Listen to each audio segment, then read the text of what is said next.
Fly fishing for carp is something that's vastly increased in popularity recently, but one thing that people seem a bit reluctant to do is to move away from bait style flies and go on to realistic copies of insects, which is exactly what we're going to do today. We're at Bellbrook Fishery today, which as you can see is perfect for carp on the fly because it's lovely and weedy. We know that there's going to be lots of natural food here. It also helps because it's sympathetically managed and you can book out half or even the whole lake, so there's plenty of space, and that is key unfortunately on some venues. You do have to be mindful of other anglers and seek permission. Now there are all sorts of flies that will work for carp. They'll eat a really wide range of food, but broadly speaking we can break these down into three categories. We've got dry flies that float on the surface. We've got weighted flies which are designed to work lower down in the water column or near the bottom.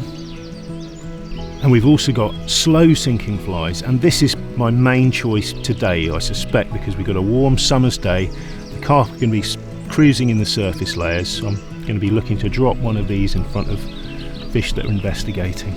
Last but not least, you'll see a lot of the patterns I've shown you are what you call general fit, but are also always looking at the water and seeing what's naturally occurring, and you can tailor that by venue if you keep your eyes peeled. So for this lake here, I know for a fact it's stream fed, so there'll be mayflies. There are also lots and lots of damselflies out at the moment and damsels hatching, so we've got a damsel nymph there, and you can even go for things like caterpillars and beetles.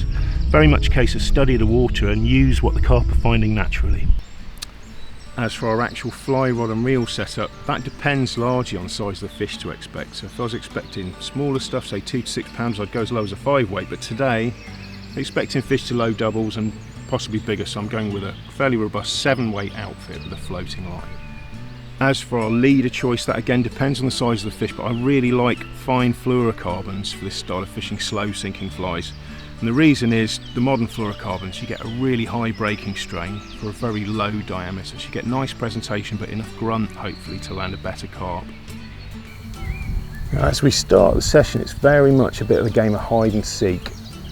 So I'll start off really just by roving the lake and seeing where the fish might be, and quite often they'll follow any breeze, so quite often it's a corner of the lake where you'll find the fish concentrated, but I've just seen a couple out here, so I'm going to have a cast or two.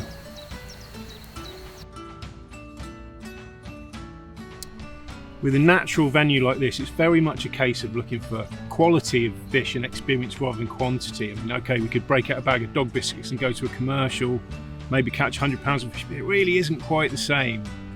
But the other moral of this story is that you can use natural flies on any lake. Even a man-made lake that sees a lot of angling pressure will still see common fly varieties. You know, you'll get your bloodworms, you'll get sedge flies. So, you know, just because your local might be a bit less wild than this, don't rule out fly fishing with natural patterns. It really is worth a go, and it's a fascinating sport.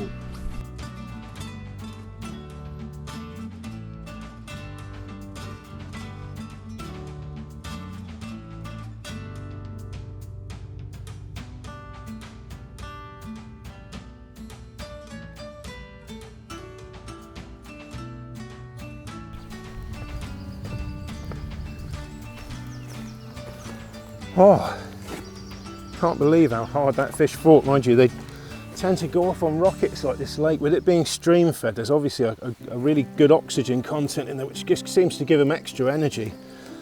Barbless hooks falling out in the net, which I always like. It was a slow sinking spider that did the trick. I'd probably had 2 or 3 goes at him and missed, and just shows the fly needs to be right in front of the fish as it's cruising. Not on the fish's head, not a metre away, but just where it can see it.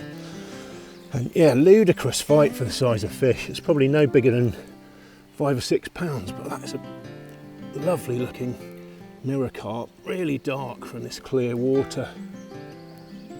And not a chum mixer in sight.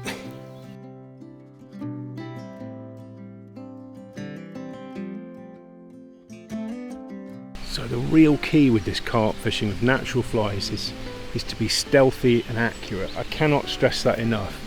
A lot of the time I'm really just looking and not casting at all. And when I see a fish, I'm trying to drop that fly just in front of it so it'll sink into its path.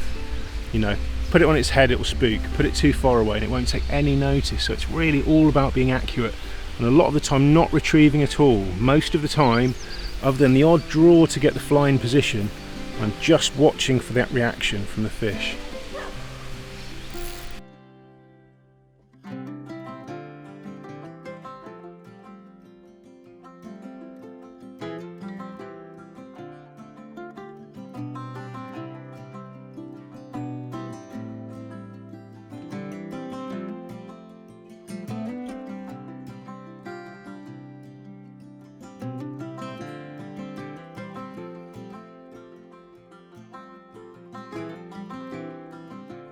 We haven't had another take in a while, but what I've noticed is the fish coming into really shallow warm water now. You can probably catch that. Absolutely swarming with damsels and live. So what I'm going to do is just wait here, and when I do see fish passing, I'm just going to pop my fly down into the gap, and there's only 2 or 3 feet of water in places there. Just do very little really, just try and make my fly look like something that's just come out of the weed.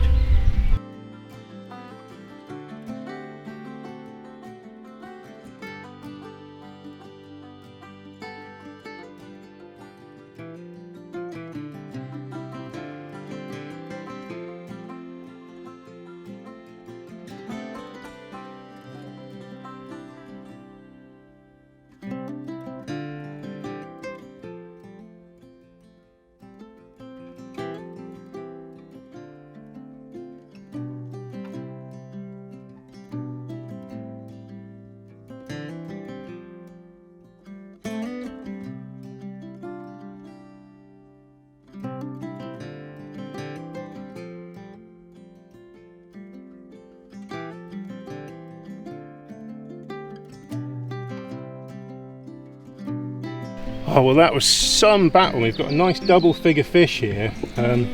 What I'm going to do right away, because it's a hot day, is just retain it for a second while we get our setup right in the shade, just to have a closer look at it. And yeah, nice shady spot over there. We don't want to stress the fish out. Oh, that's absolutely fabulous carp. Thick across the back. Took some stopping on that fly rod, but you can see really why we're using a good solid 7-weight outfit here and 10-pound leader, because you won't get that in on trout gear. What a fight, and a beautiful take as well. Caught her just browsing around the weed in only 2 to 3 feet of water, and she sucked up the nymph without a second thought in the world, which just shows they are on the natural food. You don't have to feed these fish to catch them.